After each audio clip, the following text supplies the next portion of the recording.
हम अध्ययन कर रहे हैं भारतीय कला और संस्कृति में जो टॉपिक है मौर्योत्तरकालीन मूर्तिकला। किसका?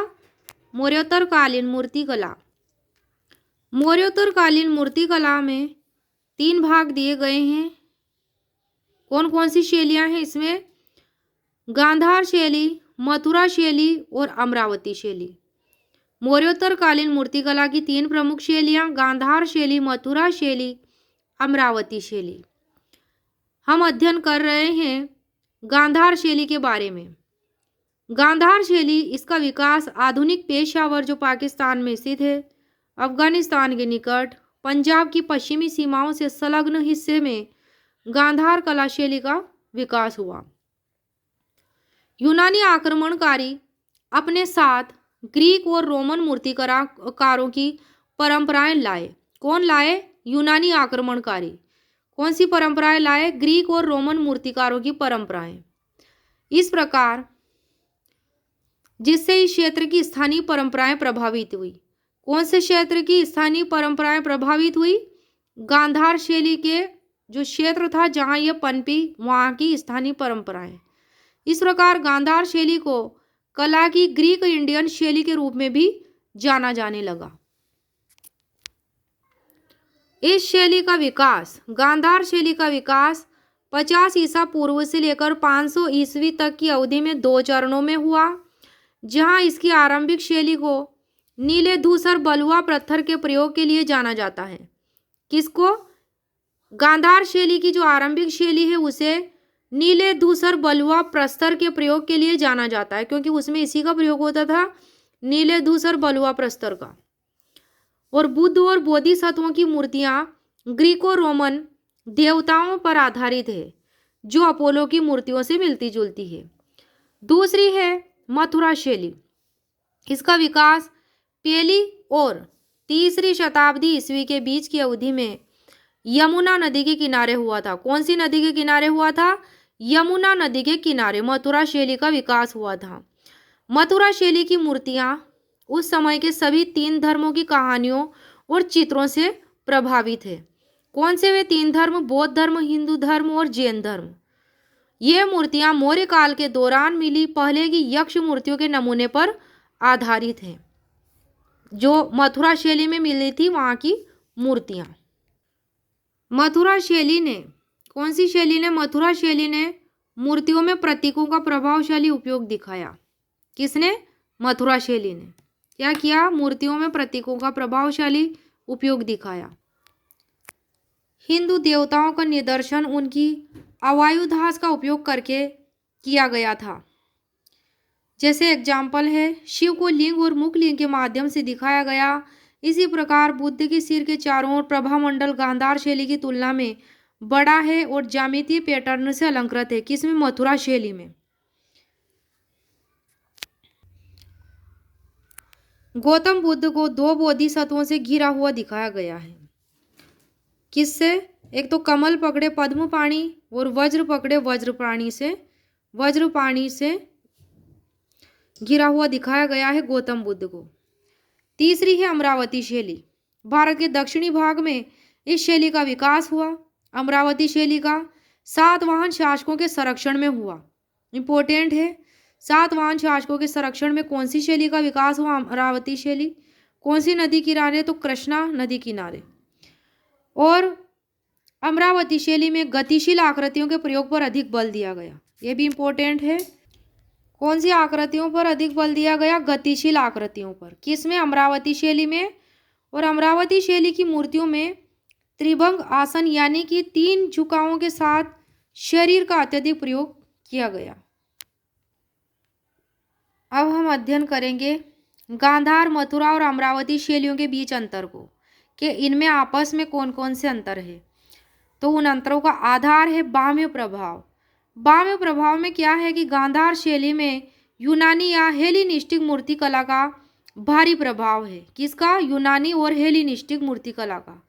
इसे भारतीय यूनानी कला के रूप में भी जाना जाता है गांधार शैली को। फिर आ जाती है मथुरा शैली। इस पर बाह्य प्रभाव क्या है कि यह शैली स्वदेशी रूप से विकसित हुई। स्वदेशी रूप से मथुरा शैली और बाह्य संस्कृतियों से प्रभावित नहीं थी मथुरा शैली। तो ये हो गया। फिर अमरावती शैली, यह स्वदेशी रूप से विकसित हुई मथुरा शैली की भांति, और इस पर भी बाह्य संस्कृतियों से प्रभाव नहीं पड़ा। नेक्स्ट है बिंदु प्रयुक्त सामग्री। प्रयुक्त सामग्री आधार है। गांधार शैली में क्या हुआ कि प्रारंभिक गांधार शैली में नीले धूसर बलुआ पत्थर का उपयोग किया जाता था, जबकि बाद की अवधि में मिट्टी और प्लास्टर का उपयोग करके काम चलाते थे। मथुरा शैली, इस शैली की मूर्तियां चित्तीदार लाल बलुआ प्रस्तर का उपयोग करके बनाई गई थी, और अमरावती शैली की मूर्तियां सफ़ेद संगमरमर का यूज करके बनाई गई थी। तो सफ़ेद संगमरमर की जो प्रयोग हुआ है वो किस में हुआ है? अमरावती शैली में। और चित्तीदार लाल बलुआ प्रस्तर का उपयोग किस में हुआ है? मथुरा शैली में। और नीले धूसर बलुआ प्रस्तर गांधार शैली में। तो ये इनके की पॉइंट्स थे कि इनमें क्या क्या सामग्री प्रयुक्त हुई है। धार्मिक अंतरों का प्रभाव आधार है इसमें धार्मिक प्रभाव। तो धार्मिक प्रभाव क्या पड़ा था? गांधार शैली में ग्रीक रोमन देवताओं के मंदिरों से प्रभावित थी। कौन सी शैली? गांधार शैली। गांधार शैली जो है ग्रीक रोमन देवताओं के मंदिरों से प्रभावित थी, मुख्य रूप से बौद्ध चित्रकला। फिर मथुरा शैली, मथुरा शैली उस समय के 3 धर्मों यानी कि हिंदू, जैन और बौद्ध धर्म का इस पर प्रभाव था। और अमरावती शैली मुख्य रूप से बौद्ध धर्म से ही प्रभावित थी। संरक्षण, संरक्षण इसका आधार है। कुषाण शासकों का संरक्षण प्राप्त हुआ गांधार शैली को, और मथुरा शैली को भी कुषाण शासकों का संरक्षण प्राप्त हुआ, लेकिन अमरावती शैली को सातवाहन शासकों का संरक्षण प्राप्त हुआ। फिर विकास क्षेत्र, गांधार शैली का विकास उत्तर पश्चिमी सीमांत आधुनिक कंधार क्षेत्र में विकसित हुई। और मथुरा शैली मथुरा, सोंक, कंकाली टीला में और आसपास के वहाँ के क्षेत्रों में विकसित हुई थी। और ये अमरावती शैली कृष्णा गोदावरी की निचली घाटी में अमरावती और नागार्जुनी कोंडा में और आसपास के क्षेत्रों में विकसित हुई थी। कौन सी शैली? अमरावती शैली। ये इनके अंतर का आधार। और एक और अंतर के आधार है इसका बुद्ध की मूर्ति की विशेषताएं। तो गांधार शैली में तो लहराते हुए बालों के साथ बुद्ध को आध्यात्मिक मुद्रा में दिखाया गया है। उन्होंने बहुत कम आभूषण धारण किए हुए हैं और योगी मुद्रा में बैठे हैं। गांधार शैली में बहुत कम आभूषण धारण करके योगी मुद्रा में बैठे हैं, आंखें बंद है जैसे कि ध्यान मुद्रा में हो, और सिर पर 3 भार या जटा को दिखाया गया है। सिर पर उभार या जटा को दिखाया गया है। यह बुद्ध की सर्वज्ञता को दर्शाता है। ये इसमें गांधार शैली में बुद्ध मूर्ति की विशेषताएं हैं। सिर पर क्या दिखाया गया है? उभार या जटा। मथुरा कला शैली में बुद्ध मूर्ति की विशेषताओं में क्या है कि बुद्ध को मुस्कुराते हुए चेहरे के साथ प्रसन्न चित्त दिखाया गया है। तंग कपड़े पहने हुए शरीर हष्ट पुष्ट दिखाया गया है। चेहरा और सिर मुंडा हुआ बताया गया है। बुद्ध विभिन्न मुद्राओं में पद्मासन में बैठे हुए हैं और उनका चेहरा विनीत भाव में दर्शाया गया है। सिर पर वैसा ही उभार या जटा दिखाई गई है। अमरावती शैली में बुद्ध मूर्ति की विशेषताओं में है कि मूर्तियां जनरली कथा कला का अंग है, अतः बुद्ध की व्यक्तिगत विशेषताओं पर कम बल दिया गया है। किस पर? उनकी इंडिविजुअली कैरेक्टरिस्टिक्स पर कम बल दिया गया है अमरावती शैली में।